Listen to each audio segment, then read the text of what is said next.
Eu te saúdo com a paz do Senhor. Esta é a lição número 4 da classe de adultos. O encontro de Ruth com Boaz. Quem não quer ter o encontro da vida, né? Aquele casal romântico, né? Essa é a grande história da lição de hoje. Texto áudio. O Senhor galardoe o teu feito e seja cumprido o teu galardão do Senhor, Deus de Israel, sob cujas asas te vieste a abrigar. Ruth capítulo 2, versículo 12. Verdade prática. O verdadeiro e puro modelo de bondade é servir uns aos outros de coração, confiando na fidelidade e justiça de Deus. Nós devemos servir uns aos outros com bondade, e até mesmo os que não são da mesma fé que a nossa, sabendo que verdadeiramente o Senhor é fiel e verdadeiramente irá nos recompensar com a sua fidelidade e justiça. Portanto, independente de com quem você esteja, no sentido de relacionamento direto, de amizade, ou seja, do que for, que seja verdadeiramente envolvido com bondade, porque certamente o Senhor irá te recompensar por este negócio. Há um texto aqui em Hebreus capítulo 12, versículo 14, que diz: segui a paz com todos. E a paz tem a ver com a bondade. Então, quando nós temos paz, seguimos a paz com todos, por quê? Porque muitas pessoas podem não querer paz conosco. Mas mesmo essas pessoas não querendo paz conosco, nós devemos ter paz com elas. Porque certamente, naquele grande dia, nós seremos recompensados. Introdução. Nesta, um novo personagem entra em cena, Boaz, o parente remidor. Veremos como o Deus da providência recompensa os que se doam a bons relacionamentos. Você pode pensar hoje que você está num relacionamento de amizade, ou seja, um outro, né, de cônjuge e tudo mais, e pensar que você está se doando e a pessoa, né, a outra parte, não se doa a você. Bom, o relacionamento é sempre de mão dupla, é aquele que vai e aquele que vem, ou seja, isso significa que se você tem um relacionamento e você é bom com essa pessoa também tem que ser boa com você, ou seja, ser mão dupla, né? O mesmo sentimento que vai é o mesmo sentimento que vem, o mesmo sentimento, aquilo que eu faço, a outra pessoa também faz por mim. A ideia é essa. Entretanto, nós devemos saber mais do que isso, que independente das circunstâncias, os nossos relacionamentos devem ter um único parâmetro, que é ser bom para com o próximo, né? Seja num relacionamento de amizade, né? Entre amigos de escola, da faculdade, ou do trabalho, ou da igreja, ou mesmo do cônjuge, nós devemos ter sempre essa questão. Por quê? Porque certamente o Senhor vai recompensar aquelas pessoas que se doaram. Às vezes a pessoa pode não estar se doando a você, somente você se doa à pessoa, mas saiba que o Senhor irá te recompensar por isso, porque você está nutrindo bom relacionamento, porque você tem um bom coração. Boaz, o remidor, um homem próspero. Um grande produtor rural, Boaz tinha plantações de cevada e trigo e muitos trabalhadores a seu serviço. Reunia qualificações e condições para cumprir o papel de remidor. Vejamos aqui que temos aqui um homem próspero, inclusive temente ao Senhor. Este homem é um homem próspero e um grande produtor rural. A produção rural, a produção agrícola de modo geral, ela geralmente fornece à pessoa que cultiva grandes fortunas. Inclusive aqui no Brasil, o agronegócio brasileiro é um dos maiores do mundo, né? Somos o maior produtor de soja do mundo, só para dar um exemplo. E isso faz com que o Brasil seja um país próspero. Muitas pessoas dizem até na economia que o agronegócio brasileiro carrega a economia brasileira nas costas. Isso porque quando há uma questão da questão da colheita, é sempre uma questão de prosperidade. Agora, há também questões de grandes prejuízos. Quando vem, por exemplo, o gafanhoto, né? Como diz lá, a Bíblia nos menciona, né? Sobre os gafanhotos, eles vêm, derrubam, acabam com tudo. Então ali é um grande prejuízo. Não era o caso aqui de Boaz. Boaz era um homem próspero na sua questão rural. Então, por conta dessas qualificações, e como reuniu também outras qualificações, fazia o papel perfeito do remidor. Goel e Levi. A do resgatador previa que quando um israelita ficasse pobre e precisasse vender suas terras, seu parente mais próximo tinha o dever de comprá-las de volta e restituir-lhe. E se o hebreu fosse comprado como escravo por um estrangeiro, um parente tinha o dever de resgatá-lo. Então temos aqui dois pontos importantes. A primeira é que quando um israelita ficasse pobre e tivesse que vender as suas terras, por exemplo, para pagar uma dívida, por exemplo, o seu parente mais próximo tinha por obrigação comprar essa terra desse parente e restituir a terra. E também a questão do hebreu, quando fosse comprado como escravo por um estrangeiro, um parente tinha o dever de resgatá-lo. Isso aqui também demonstra muita questão também da amizade também, né? Pode até se colocar aqui nesse sentido, porque aquela questão de uma pessoa, no caso aqui um hebreu, hebreus são descendentes de Heber, né, que está lá em Gênesis capítulo 10, versículos 24 e 25, vê aqui uma questão interessante sobre a questão de colocar na conta, né? Coloca na minha conta. Por quê? Porque quando uma pessoa é levada escravo, que nesse caso do hebreu, uma pessoa mais próxima, seu parente mais próximo, tinha o dever de comprar ele de volta. Isso é a questão da remissão. Não é exatamente isso que Jesus fez conosco? Ele comprou a nossa dívida. Não foi isso que Jesus fez? Ele pagou a nossa dívida na cruz do Calvário. Então aqui, por essas e outras razões, que Boaz é tido como um tipo de Cristo. Já a lei do levirato previa que o irmão do cunhado se casasse com a viúva e suscitasse descendência ao falecido. Ou seja, dois irmãos, por exemplo, um dos irmãos é casado, ele morreu, então o que aconteceria com o outro irmão dele? Ele deveria se casar, né, com a mulher do irmão, para quê? Para que a descendência do irmão continuasse. Então essa é a lei do levirato. Temor e respeito. Patrões e empregados devem se tratar com mútua consideração, reconhecendo a posição e o papel próprio de cada um na relação do trabalho. É importante que nós, tanto patrões quanto empregados, fique claro a nossa posição. Se eu sou patrão, eu devo tratar os meus empregados com respeito e dar a eles o salário digno. Se eu sou um empregado, o meu patrão também da mesma forma tem que fazer o mesmo comigo. Então veja que por que isso aqui é interessante, ter temor e respeito com a questão do trabalho. Algumas pessoas ainda acreditam muito na questão do socialismo, que todo mundo tem que ser igual na questão financeira, que o capitalismo é algo ruim. Não, o capitalismo não é ruim. É o capitalismo, na verdade, que faz o mundo girar, a economia do mundo girar. Sem o capitalismo, o que acontece? Todos os países do mundo vão quebrar. Por exemplo, no Brasil, Ô meu pai, me fugiu a palavra agora.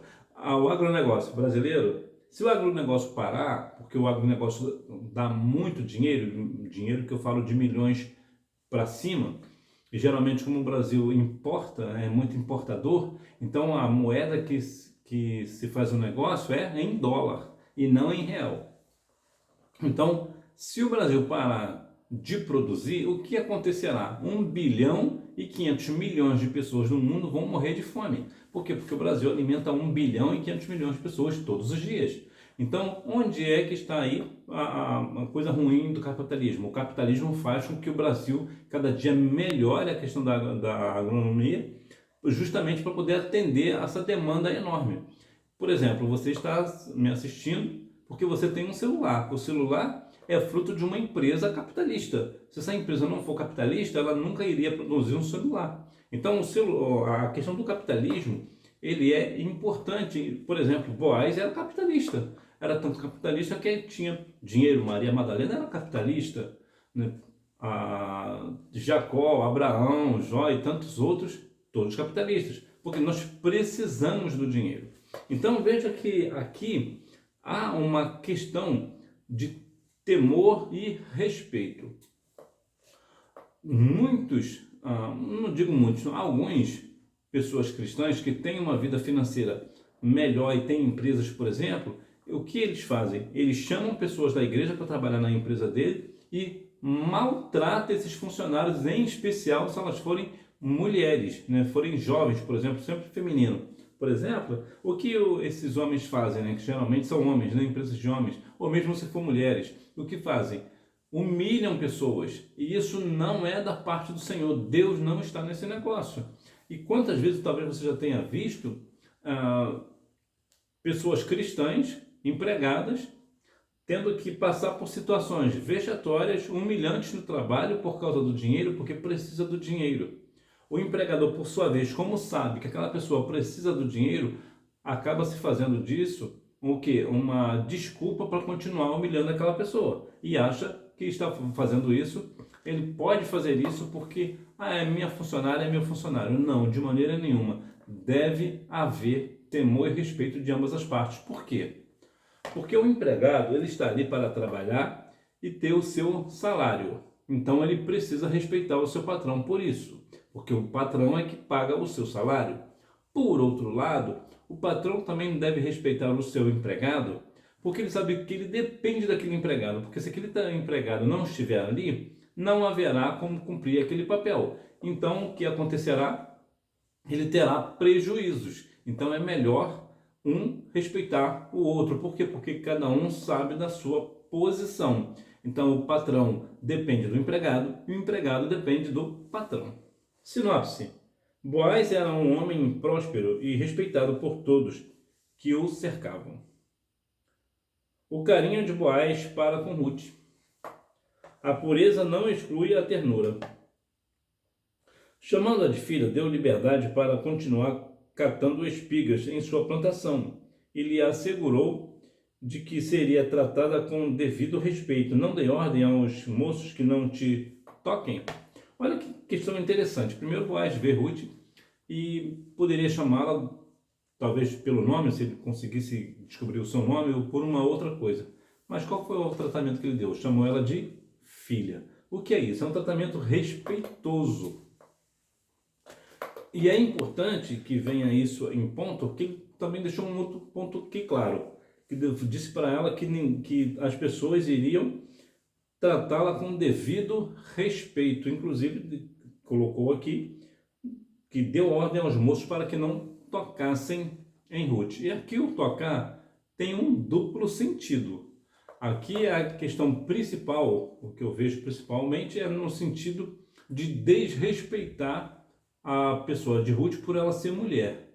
Então eles não podiam tocar, não podiam ter ali um tipo de assédio moral ou sexual ou coisa do tipo. E o outro ponto é também, pelo menos no meu entendimento, é que também viesse a não impedi-la de pegar as espigas, por exemplo. Então não toque em Ruth. Então aqui para mim é um duplo sentido. Mas a ideia aqui principal de não tocar é não tocar em Ruth, no corpo de Ruth, não ter nenhum assédio. Ali fica mais claro este ponto. Por quê? Porque o assédio ele sempre existiu, só que de tempo em tempo, e agora tem questões de lei e tudo mais. Mas ele sempre existiu. Então, por esta razão, Boaz, como ele era uma pessoa pura, o que ele fez? Ele deu uma ordem direta, tratou Ruth com respeito. O que isso traz para nós? Ainda que nós sejamos casados, o homem deve manter o respeito para com sua mulher. Ou se ele está interessado numa moça, ele também precisa manter o respeito. Não tocar naquela moça, né? Não ter ali uma questão de ter harmonia com ela.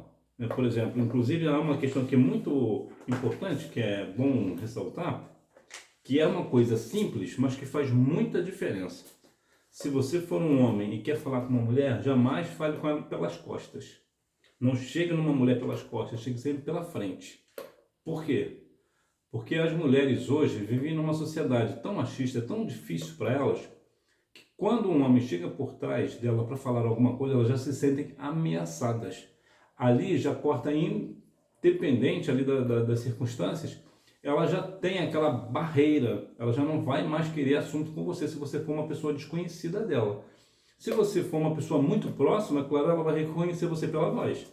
Mas se você é uma pessoa que está interessada nessa moça, jamais chegue nela pelas costas. Chegue sempre pela frente, para ela ver que você está com uma boa intenção com ela. Um outro detalhe importante é você manter pelo menos uma distância de pelo menos 1 metro, 1,5 metros de distância dela.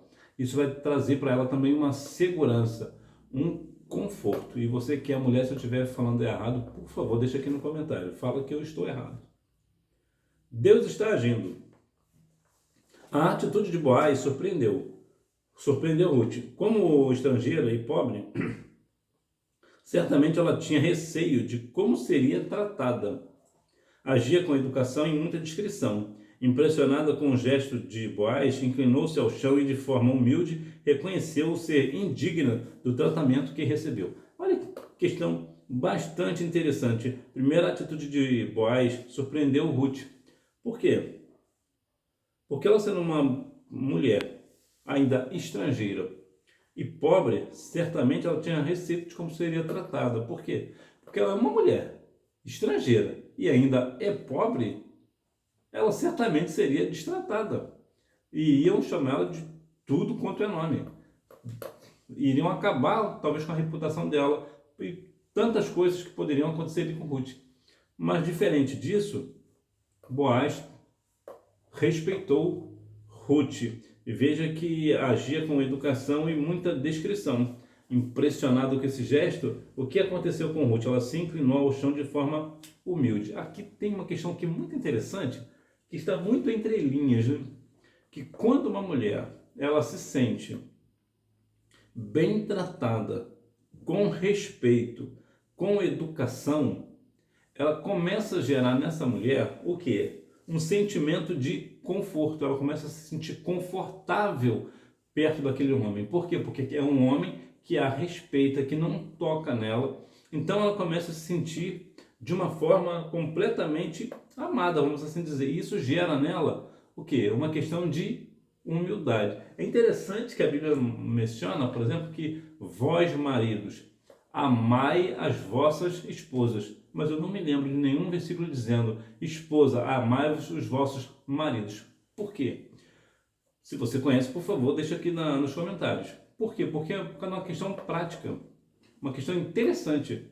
A mulher não tem nenhuma dificuldade de ser humilde diante do seu esposo. Ela não tem nenhuma dificuldade de ser submissa ao seu esposo. Ela não tem nenhuma dificuldade em servir ao seu esposo, desde que ela se sinta amada por ele. Então, quando uma mulher ela se sente amada pelo seu cônjuge, né, pelo seu marido, pelo seu esposo, o que acontece? Ela tem uma inclinação de humildade. Por quê? Porque é natural da mulher. Deus as fez assim. Então, quando o homem ama uma mulher, deixa isso claro, com respeito, com educação, principalmente ali no âmbito do casamento. Isso aqui também é uma outra questão importante de dizer, porque muitas vezes o cristão dentro da igreja, ele acha que por ele ser casado com uma mulher, essa mulher é obrigada a servi-lo de qualquer maneira. Não é assim. O homem ele precisa demonstrar que ama a sua esposa, com educação, com respeito, sendo provedor da casa.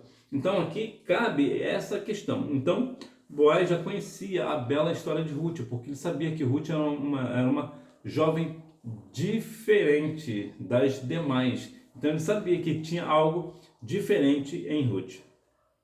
Sensível e espiritual. Boaz tinha uma profunda compreensão espiritual. Ele reconhecia que o Deus dos hebreus não estava limitado a fronteiras territoriais ou barreiras étnicas. É muito importante observarmos que a questão espiritual não está no falar em línguas, por exemplo, e ter dons do Espírito. É claro que uma pessoa que é assim, ela é tida como espiritual e de fato ela é, mas o ponto principal do espiritual não é esse. Por quê? Porque uma pessoa pode muito bem ter os dons do Espírito, mas não ter o fruto do Espírito. E o fruto do Espírito, ele é mais importante do que os dons do Espírito. Importante, o ideal é que nós devemos ter os dons espirituais, né, os dons do Espírito e também o fruto do Espírito. Mas o fruto ele vai sempre exceder aos dons do Espírito, ele é mais importante. E nesse caso, o Boaz, ele sabia, pela sua vida espiritual, pelo seu conhecimento espiritual, ele sabia que Deus não estava preso a barreiras de territórios, ou seja, uma barreira de país para país. Deus só é o Deus de Israel, não é o Deus de outro país. Então ele sabia disso. E também sobre a questão étnica. Então veja que é muito importante que nós venhamos ser sensíveis e espirituais. Por quê? Porque alguém pode até ser espiritual, mas não é sensível. Então a sensibilidade faz com que a pessoa perceba e se faz colocar no lugar do outro. Como é o caso, por exemplo, da parábola do samaritano.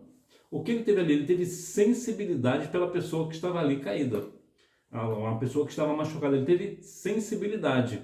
Então é claro que ali não é muito uma questão espiritual. Ali foi mais uma questão de exemplo que Jesus estava dando aos seus. Mas aqui cabe para nós, quando um homem, né, principalmente aqui na questão que está falando aqui diretamente de Boaz, né, quando um homem tem sensibilidade, e aqui é diferente, a sensibilidade de ser sensível são coisas distintas, são coisas diferentes. Eu vou dar um exemplo prático sobre sensibilidade e sensível. Por exemplo, uma mulher chega em casa com seu cônjuge, chega em casa e fala com seu cônjuge: estou desempregada, e ela começa a chorar. O homem tem que ter sensibilidade, ou seja, se colocar no lugar dela. Por exemplo, você está desempregado, agora ficou estreito o negócio, ficou apertado. Veja que ele está tendo sensibilidade, ele está se colocando no lugar dela. Isso aqui é um ponto, é sensibilidade, é se colocar no lugar de outra pessoa, na situação da pessoa. Sensível é a pessoa chegar ao ponto, nesse caso, por exemplo, no exemplo que eu dei, agora que essa mulher chega em casa e fala para o seu cônjuge que agora ela está desempregada, ele começa a chorar, por exemplo, porque ele é muito sensível. Aí não. O homem tem que ter sensibilidade, mas tem que ser também um homem forte, um homem firme. Olha, você está desempregada, eu também estou desempregado, mas eu vou dar um jeito nessa situação. Eu vou ser o provedor e eu vou consertar esse negócio. Ou seja, ele está sendo sensível, ele está se compadecendo do fato dela agora estar desempregada, mas ele continua firme, ele não é sensível. O sensível aqui pode dizer esses homens, por exemplo, que hoje parece que, desculpa aqui a expressão, mas parece que ele é 50% homem e 50% mulher. Ele é 50% masculino e 50% feminino. Ele não é um homem firme. Entendeu? Então, isso é sensibilidade. É quando o homem começa a ser molenga demais, ser frouxo demais, ser muito moroso. Veja que eu falei moroso e não amoroso, é diferente. Então, Boaz, ele tinha essa sensibilidade.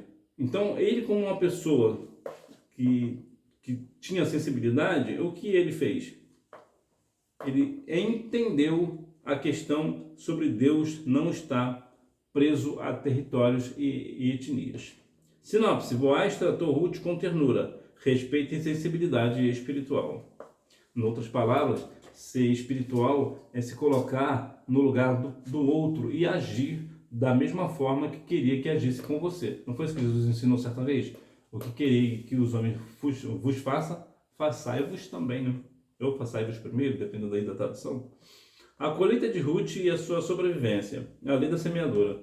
Uma cosmovisão secular produz a ilusão de que vivemos em um mundo dos homens, apartados de Deus e não afetados por ele. Isso é fruto de uma incredulidade crescente.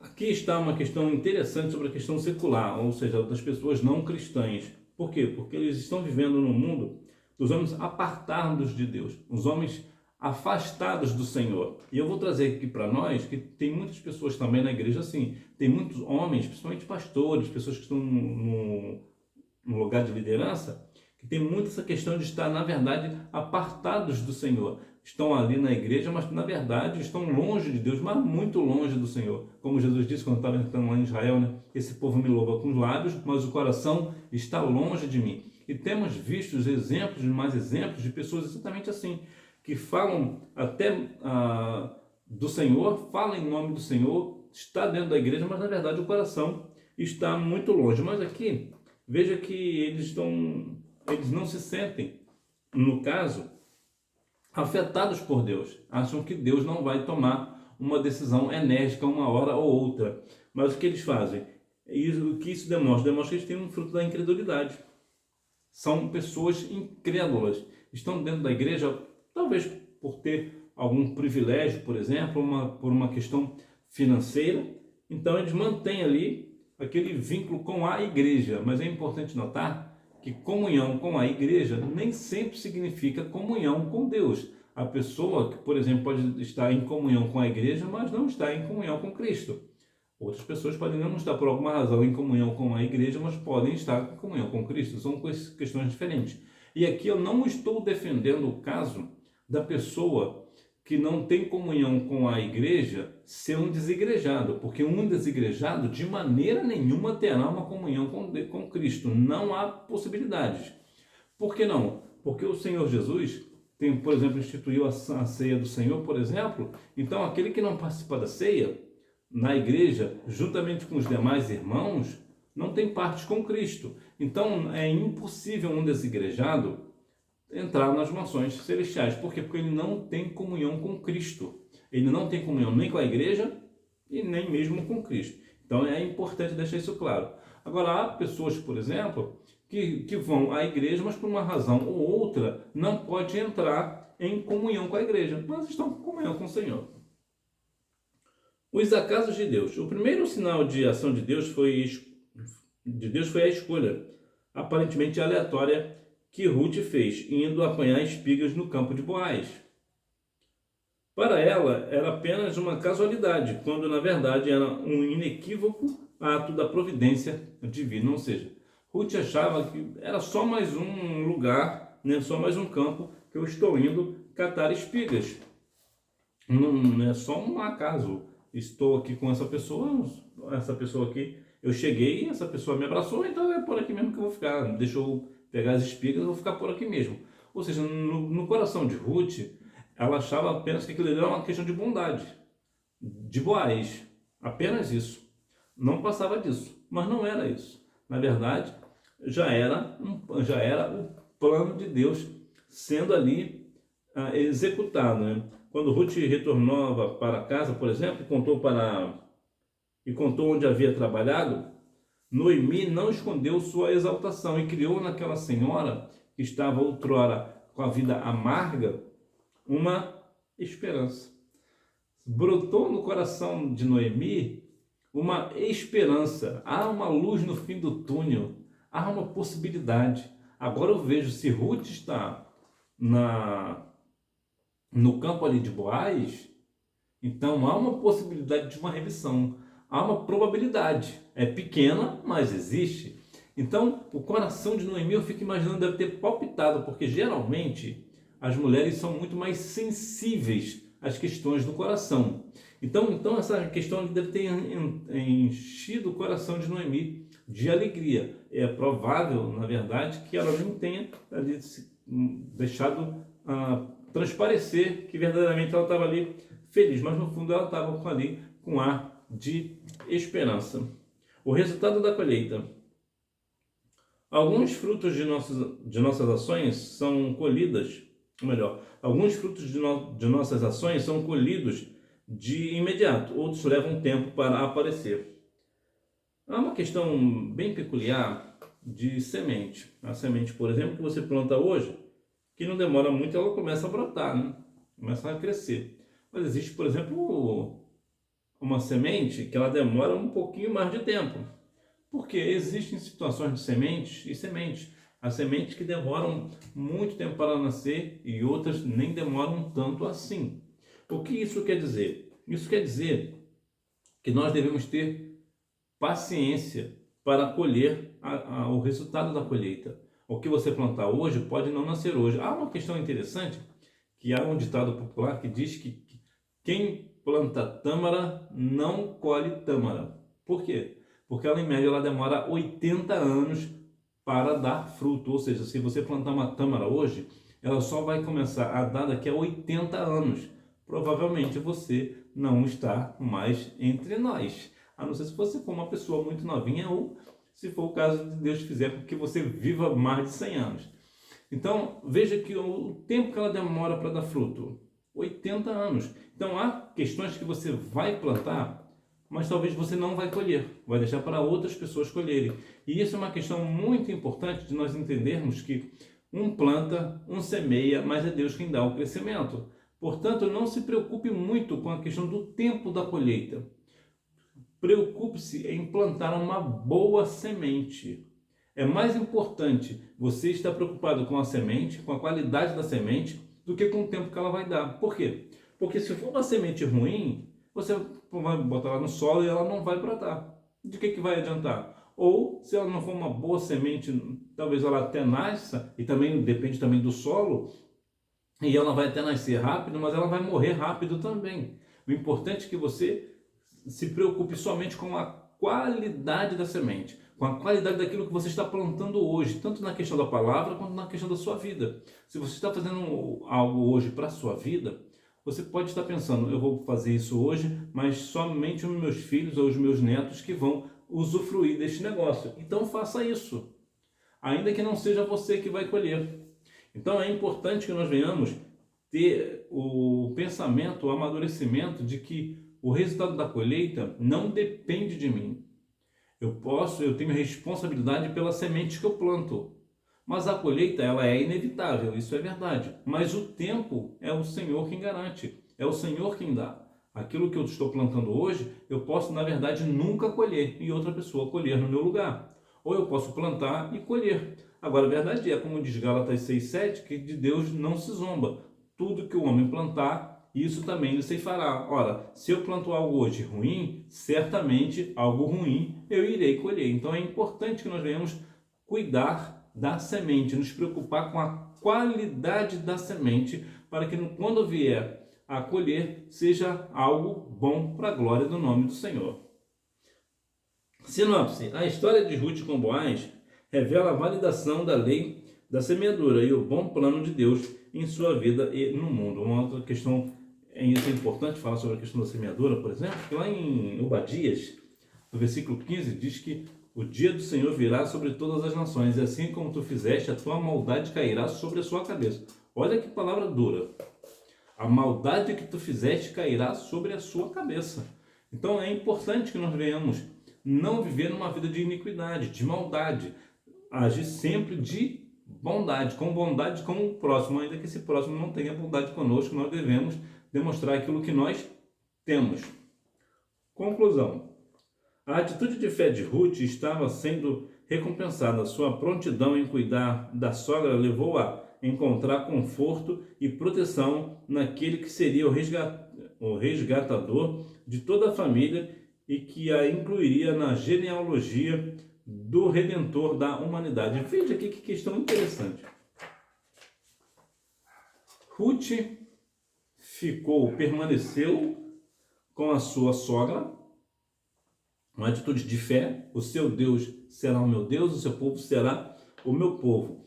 E o que aconteceu? Ela trabalhou duro, de uma forma árdua, de sol a sol, num trabalho que requer muito esforço, que é a questão da colheita. Se você, porventura, conhece alguém que trabalha com lavoura, né, na roça, por exemplo, vê que tem trabalho todo dia faz o mesmo trabalho, e geralmente o trabalho nunca acaba.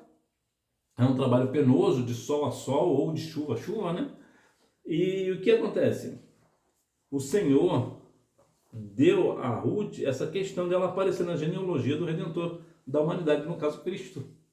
Então é importante que nós venhamos verdadeiramente, mais uma vez, tudo que nós venhamos fazer para a glória do nome do Senhor. viemos fazer para que o nome de Deus seja glorificado, porque certamente naquele grande dia nós iremos colher da nossa boa semente que plantamos, ou até mesmo aqui na terra, né? Algumas sementes nós iremos plantar e iremos colher aqui na terra, e outras iremos colher na eternidade. Então que nós devemos sempre nos preocupar com a qualidade da semente. Quanto à questão do solo, é importante que João 16,8 nos diz que é o Espírito Santo que convence o homem do pecado, da justiça e do juízo. Nós nos preocupamos com a semente, com a qualidade da semente, mas onde essa semente cairá, aí é o Espírito Santo que irá convencer essa pessoa do pecado, da justiça e do juízo. Isso no sentido da semente da palavra. No sentido da semente propriamente dita, no sentido da nossa vida, de nosso caráter, por exemplo, tudo que você vai plantar hoje, você vai colher amanhã. Então, certamente, o Senhor também, da mesma forma, fará com que você tenha boas colheitas. Revisando o conteúdo. Número 1. Um homem valente e poderoso, da geração de Elimeleque, Ruth 2:1.